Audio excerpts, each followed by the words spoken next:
Hi there, it's me, Easy Maven here. Alright, so this here is basically going to be my part 0 of my Xenosaga episode 3 playthrough here. You're probably wondering what this is going to be.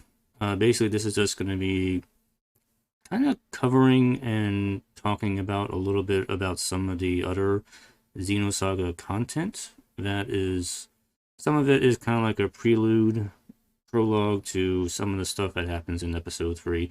It's not really essential stuff to know about episode 3, but knowing about it does kind of help put things in context for it. So there's two pieces of additional media, as I want to call it, that are part of the Xenosaga storyline, but really aren't in the main games, but they are referenced to a few times.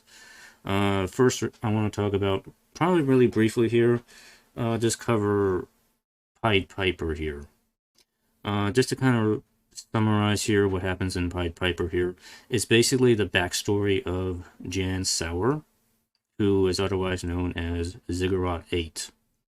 So if you're aware in the storyline, Ziggurat 8 is a cyborg. He was recycled via the Life Recycling Act, and he was a body who was recycled, turned into a cyborg, and made to do things, and that was kind of his. Now, between episodes 1 and 2 really don't get a lot of the actual backstory to him. He does slowly start to humanize himself, especially towards the end of episode 2. And he kind of seems to, like, crack and give into being a human again, or something human-like again. But the Pied Piper storyline is his backstory. When he was Jan Sauer, he was basically part of a police investigative unit, investigating murders that involved the UMN. He was part of a team that was on the planet Abraxas. Do remember that name, because that name will be coming up again in episode 3. But he was a part of a team, investigative team, with a few other characters. There's Lactus, there was Mikhail Groman, and Melissa Ortiz. Basically, they were trying to track down a UMN murderer who went by the name of Voyager. He might be a familiar name. Anyway, during the events of Pied Piper, I do want to mention that Pied Piper was a mobile game, by the way, so that's kind of why we never really got it here in the States, because mobile games are way more popular in Asia than they are in America, so we never got it here and never got an actual translation of it. There are some videos of it and script translations of it available online if you want to go into that. But basically, during the events of the game, Jan Sauer develops this relationship with Sharon, his wife, and has his son, Joaquin, I believe is the name. Yeah. So to go through all of this, and during the course of the investigation, their sort of UMN investigator person on the team, Mikhail, he has a friend called Eric Weber. They become kind of an, I don't know exactly what the nature of their relationship is exactly, but eventually we find out that Eric Weber is actually Voyager, and what he ends up doing is brainjacking Mikhail to kind of weasel his way into the investigation and manipulate it against the others. And eventually it forces, I believe, Jan to take out Mikhail eventually, and of course, emotional drama ensues. Eventually later on, Jan eventually ends up with a confrontation with Voyager at, I believe it's the Ormus Cathedral on Abraxas. And it's there that he kind of brainjacks Sharon and Jochen, and then kind of kills them in front of Jan, which is what was kind of alluded to in some of the flashbacks we saw earlier. And Jan ends up fighting with Voyager. Also, I know that Voyager at this time was wearing a white cloak, not a black cloak, which is kind of keep that in mind. Eventually, Jan actually defeated Voyager, apparently. But then that's when Wilhelm kind of intervened and turned Voyager into a Testament. And when he became a Testament, Voyager now became pretty powerful, and Jan really couldn't fight him anymore, so Jan shot himself in the head. And that was the end of the story of Jan Sauer. So, the other things I kind of want to mention here, the other characters I mentioned here, Melissa Ortiz and Lactus. Lactus does play a pretty big role. He is a Realian, and he will be coming up again later on in episode 3. The other character, Melissa Ortiz here, she ends up kind of losing faith in the Force and everything, and becomes highly suspicious of stuff that happens in the UMN. She ends up leaving the police force and goes on to found an organization called Scientia, which will also be coming up again later on. So again, I mention all these things because they do provide some context for some of the events that are going to be coming up in the events and people that are coming up in episode 3. Now, the other thing I will cover here is the missing year, which I have a little bit more information on. Because actually, you can watch the entire video series of A Missing Year online on YouTube. I kind of went through that just to kind of see what it actually is. It's basically a bunch of webisodes, and it's kind of like a text webisode thing. It's not really a game, it's not really an anime, or it's text, basically, and a bunch of pictures, so don't really expect too much of that, too much out of it here, but basically Missing Year kind of fills in the gaps between what happens after the end of episode 2 and to the beginning of episode 3. So between episode 2 and 3, there's this thing called the Gnosis terrorism that starts to take place. Basically, Gnosis are just appearing in places on planets all over the Galactic Federation. They tear the place up, they kill a lot of people, and then they just kind of disappear. And basically, the SOC is trying to investigate what's going on here, and they have Jin Uzuki trying to help them figure out what's going on. During the course of this investigation, Jin comes across some kids. One of them is actually able to control Gnosis. I forget what his actual name is, but he ends up being, I think the term is a Grandi, is what they call them. And he ends up killing the Type 100 Realian that Jin has with him. But afterwards, he finds another Realian, one who doesn't really have any memory of who she is. Another young little girl Realian, kind of like Momo, but not quite. And they kind of he takes her. She has some connection to things. I don't know how Jin figures this out.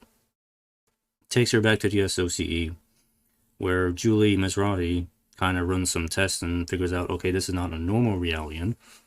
So we're trying to figure out what goes on here. And during the course of that, I think eventually Shion Uzuki is kind of brought into this to kind of help investigate what's going on. And when that happens, that is when they get attacked by Scientia, and by a character called Doctus. Doctus will play a role in episode 3. And basically, Doctus comes in to kidnap the Realian child, who they learn, they start to call her the Maiden of Grimoire. KOS-MOS actually comes in and tries to help out, and KOS-MOS gets her ass kicked by Doctus. She pretty much gets wrecked. I believe this is supposed to be at the version 2.5 of KOS-MOS. So, yeah. Actually, you know what? I probably should have some music playing in the background, because I did have something in mind here, so while I'm talking about Missing Year, I do have the Missing Year soundtrack. You can get the soundtrack on YouTube as well. But after that point, actually, you know, I also have the slideshow too. Let me get that going here. Yeah, okay, so that's the logo of the thing here. But yeah, there's KOS-MOS 2.5 trying to defend the SOC against... It was both an attack by Scientia, but there was also Gnosis attacking at the same time, so... And there's Doctus basically beating the crap out of KOS-MOS. Doctus is basically an android, a remote-controlled android. That's why she's so powerful. She's not actually human, so... It is kind of surprising that there are androids out there in the Xenosaga universe that are just as powerful, if not more, than KOS-MOS, so it kind of makes me wonder if like superpowered androids are like more common than we would, or that are more common than we are led to believe. But that happens. So anyway, so afterwards, Julie kind of tasked Jin and Shion to go track down Doctus and rescue this Realian who seems to have some connection with Utic. I think they were able to discern that at some point. So what they do is they end up tracking Scientia to their ship, I believe. I don't know I don't know whether it's an airship or a spaceship, but they track it there. They kind of confront Doctus and some of the other Scientia people, and they find that the Realian is basically there. They're running tests on them. So at this point, Doctus and Scientia kind of help to convince Jin and Xion that, hey, there's a lot more to this Realian than meets the eyes, and this is where they kind of learned about her connection to somebody called Grimoire Verum.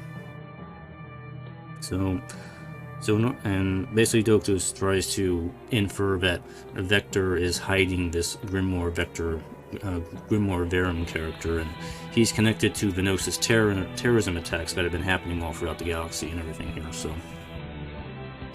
So they're convinced to try and attempt, I believe they're attempting to do an Encephalon dive into the Realian. I'm not entirely clear about it, but when they try to do so, something goes wrong.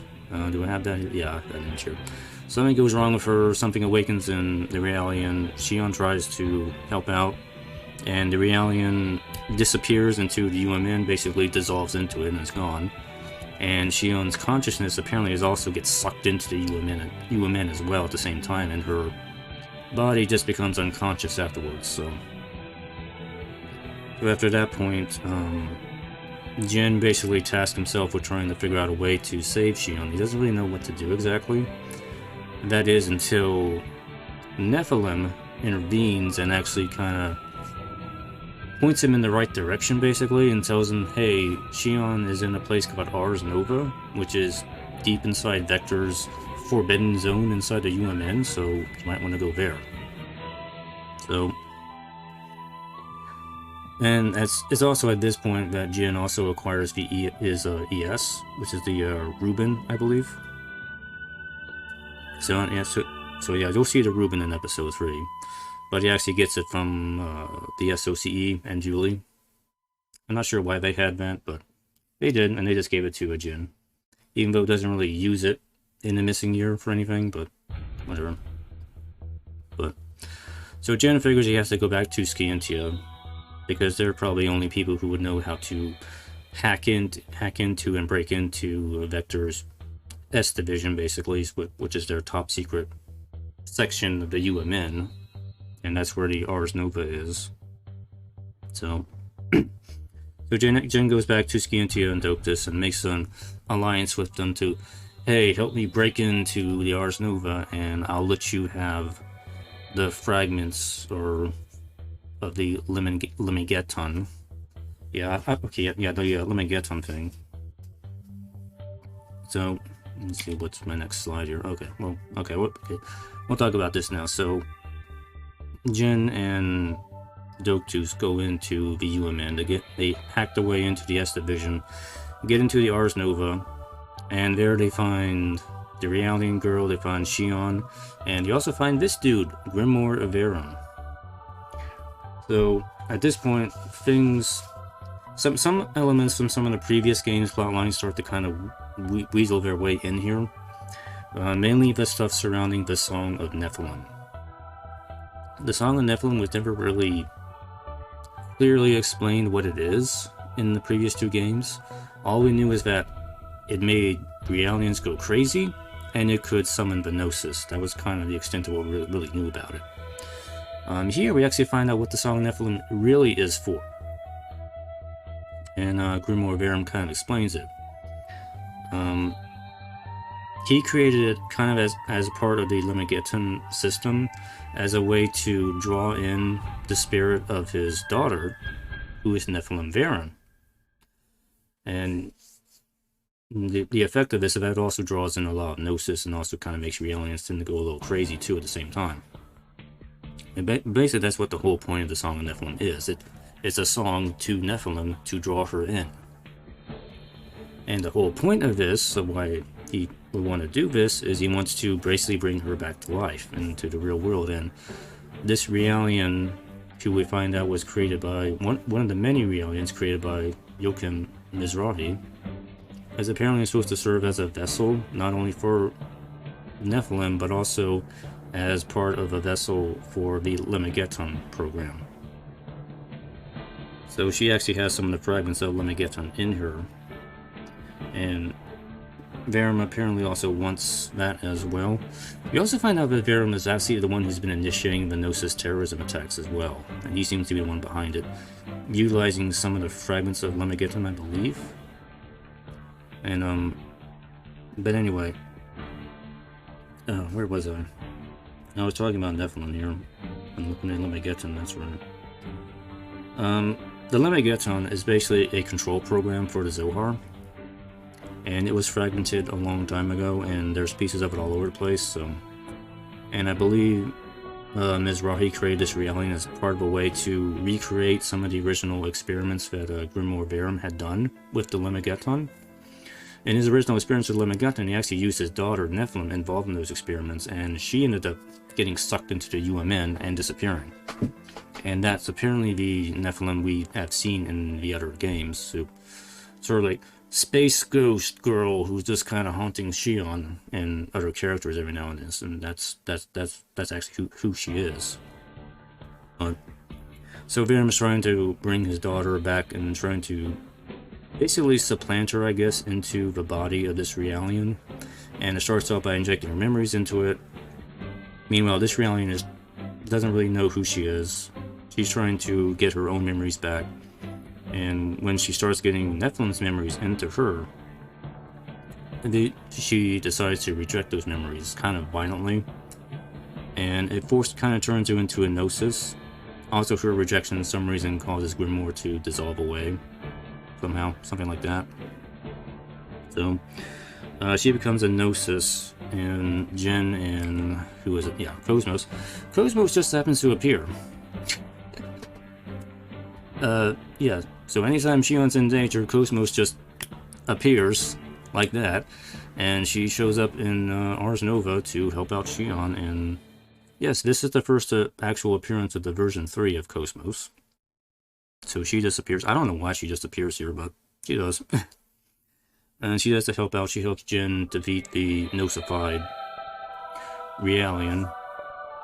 After that point, then the actual real memories of the Realian start to kind of come back into play with Xion's help. Let's see. Yeah, okay. So I found out that this Realian is actually called Almadale. And she was one of many, apparently people who were at the facility at UTIC that Johann Mizrahi was apparently overseeing and taking care of. And Kid Xion was there and befriended her as well, just like with Cecily, Kath, and Fabronia. So we find out when we actually got to see Almadale's memories, of course, we learned she was a test subject for Johann Mizrahi, but she was also being tested on by Suo Uzuki, which is Xion's father. And that was part of this test, I believe, just to see her suitability for using the Lemegeton program.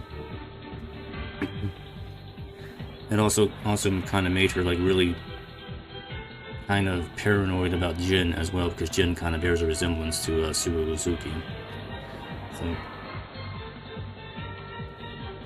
So basically her memories get restored. She has some identity of who she is, and she starts to kind of calm down a bit and everything. But she still kind of has the Lemegeton program running in her, and apparently it's also running the Song of Nephilim as well to, again, draw Nephilim in to her. But apparently she doesn't want that to happen. And apparently we find out there's really no way to turn that off now that it's on, and the Song of Nephilim is going to start cascading through the UMN and just going everywhere. So imagine what happened on Old Miltia, just everywhere in the Galactic Federation. Very big disaster. So there's really only one thing that can happen. Almadale sacrifices herself. She basically Thanos snaps herself out of existence, and she's gone, and the Song of Nephilim is gone, and I guess whatever was left of the Lemegeton program is gone with her. So after that point, the Ars Nova section of S Division, I guess, starts to collapse or whatever, and everybody escapes. Xion has her overly emotional Shion moment once again, and they leave. And afterwards, you know, Jin goes to do whatever he's gonna do. Doktus goes to do whatever she's gonna do. And Shion is just left kind of wondering, kind of what the hell. Okay, yeah, I'm not getting it. But yeah, okay, there's she, her snapping herself. And I'm leaving. And yeah. So afterwards, Shion... it said that she's disciplined for breaking into S Division by her employer, Vector, obviously. I don't know how they come to that conclusion, because technically Shion kind of accidentally got pulled into it, so it wasn't like she really did it intentionally, but for some reason she was disciplined for that. But the thing that kind of made her leave Vector was when she realized her father was involved in experimenting on Almadale, and especially when she realized that basically Vector was hiding this Grimoire Verum inside S Division, and he was responsible for Gnosis terrorism and the Song of Nephilim and Lemegeton and all this other stuff. So it's at that point that Shion Uzuki actually turns in her resignation to Vector Industries and leaves and goes her way.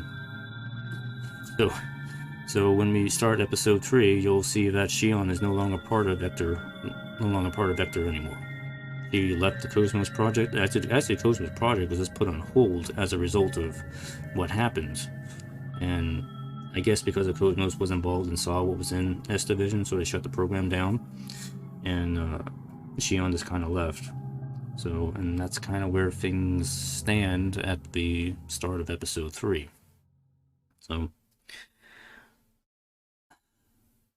I kind of feel like it's a pretty interesting story because it does give you a lot of the backstory stuff behind what happens in the Xenosaga verse in general. Because Grimoire Verum was the first person to really try to seriously investigate the Zohar, and he was back on Earth basically, and he created the Lemegeton to kind of help study it. And it was because of his use of the Lemegeton on the Zohar is what caused Earth to disappear completely.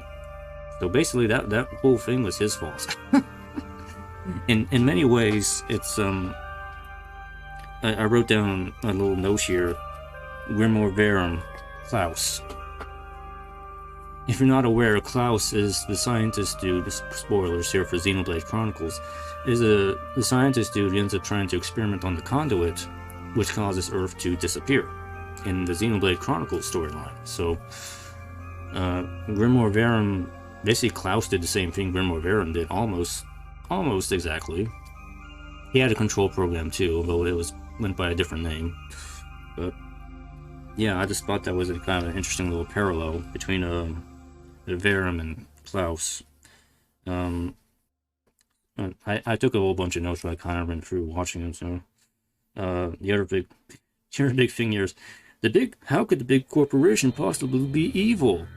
And Shion finally realizes this when she realized that Vector was hiding Grimoire, along with the involvement of her father as well. Let's see, what else is there? Doktus. So, yeah, I mentioned Doktus as an android, but she is being remotely controlled by, you know, an actual person. From what I understand, Scientia kind of has her own little separate UMN network, which is kind of completely disconnected from the main UMN. Probably because they're overly paranoid about the UMN, which I can't really blame them for. So, but the reason I kind of bring that up is because we know Doktus is being remotely controlled by somebody. It's never really clearly stated in the games who that person is, but going back to Pied Piper here, there are some strong suspicions about who it may actually be. Melissa Ortiz, who actually founded Scientia. Now, the events of Pied Piper did happen quite a bit before episode 1 began, but considering that this is the Xenosaga universe, it's not really out of the question that somebody like Melissa Ortiz could actually still be around in some form. And considering how paranoid she probably would be about the UMN, she's probably not going to reveal herself. So, My gut instinct tells me that Doctus is somehow highly connected to Melissa Ortis, but I'm not like 100% certain about that. I know there's a few other people who have that suspicion as well, and it would make sense to me, considering that Doctus actually seems to know who Kanan actually is. So, just a tiny little spoiler there. We'll let you figure that out when we get to that part in episode 3. So, anyway, that's kind of about all I really have to say about those two games. They just kind of provide some context for what is coming up here. And, you know, I guess one other little bonus little thing we'll do here is, like, the camera here. I haven't really actually showed off the actual physical copies of the games themselves here. I do have all of the games, by the way. Here. This is something I actually forgot to mention between episode 2 and 3. The episode 1 booklet. It's a pretty substantial booklet. You know, back in the day when games had instruction booklets and everything like that. It's like, look at this. Booklets. Nobody uses booklets anymore because you just kind of... They have in-game tutorials now to do these things, so it's like... You don't do any of that stuff. And then it's like, actually, I'm gonna set that aside here. And get to episode 2 here. Yes, episode 2 disc game. The episode 2 booklet is a lot thinner. This is basically a pamphlet, basically, by comparison. It's like, what? This is like 16 pages. Yes, instruction booklets were starting to go on the way out by the time episode 2 came. But that was like 16 pages. How much was this here? This is 40 pages. That's like down to a 6 or something. Anyway, this thing here. Some people have this, some people don't. I would have thought this thing would have been more valuable than what it is, but apparently it's pretty worthless. Anyway, this is just a bonus DVD that came with episode 2 when you pre-ordered it. It's basically just all the movies of episode 1 on a DVD in nice, wonderful 480i resolution in case for some reason you want to watch that. There's that. It's... Honestly, you're better off just watching HD rendered versions of the videos on YouTube now. Or you can watch my playthrough. I have all the videos in nice HD. And of course, the last one, the big one, yeah, episode 3 here. And this is the lenticular cover. Cool shit, you know? Yeah. So yeah. Really enough, this is probably the most valuable video game I have in my collection. No joke. And again, this is very much a pamphlet of an instruction booklet, this thing. Yeah. So.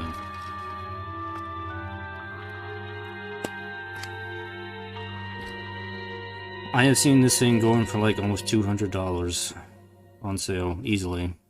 For a good copy, especially the one with the lenticular cover like this. There is a non-lenticular cover version of this I've seen floating around, so... There is that version as well. Actually, this might... I think you might even be able to take this out. I never really looked at this, but this might be... Yeah, okay. It's a separate cover. It's a card.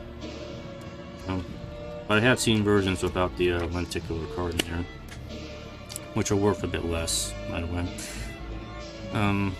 I sympathize with people trying to find copies of this thing, because this is the best game out of the trilogy. There's no doubt about that. The reason why it's so expensive is because there's actually so few copies out there. I read somewhere that it was apparently only in the range of around 200,000 copies of this were printed for the North American release. And that was it. That's actually extraordinarily low print copies for a video game, especially an RPG game. So, if you're wondering why it's so expensive, that would be the reason. Also, gotta remember that over time, eventually, some of these discs get scratched up and worn out, and they're no good anymore. And it's like that just kind of decreases the population of the game even more. So,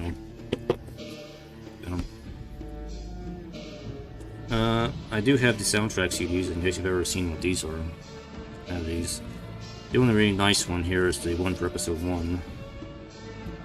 There's a little pamphlet. This is the Yasunori Mitsuda soundtrack. With all the inserts and everything in here. It's pretty nice. And you got the episode 2 soundtrack. There's 2 different soundtracks for episode 2. This is the cutscene soundtrack, which is mainly by Kajira. I'm sure her name is in here somewhere. Okay, yeah, there. Yuki Kajiura. Yuki Kajiura. This does not include the in-game music. This is just the cutscene music. There is a different soundtrack for the in-game music, which was done by Shinji Hosea. I'm probably not pronouncing his name correctly. And of course, you got episode 3 soundtrack. This is all by Yuki Kajira. Again, this is not everything that's in the game soundtrack. This is mostly the cutscene soundtrack. There is a separate soundtrack for the in-game content, I guess I want to say. Again, this is actually a pretty good soundtrack. I do like it. It's really good. Kajira does actually really good soundtracks for both, even though she's not Yasunori Mitsuda. She does a good job. I have no qualms about that. Anyway, yeah, so, yeah, anyway, episode 3, this is, what's coming next year on the game stream. This is a special game. It's like this special game, too. So, anyway, this will be a treat to kind of go through. I tested it out on PCS X2. I got it running pretty decently now, so I'm going to try to run in slightly higher resolution, try and make it look a little nicer if I can, and we'll see how that works out. Anyway, yeah. See you in part 1. Should be streaming that on Twitch. This video is just going to be on YouTube. This is not a stream here, so anyway. If you're interested, follow me on Twitch. I should be starting that this week here. Anyway, take care and bye-bye.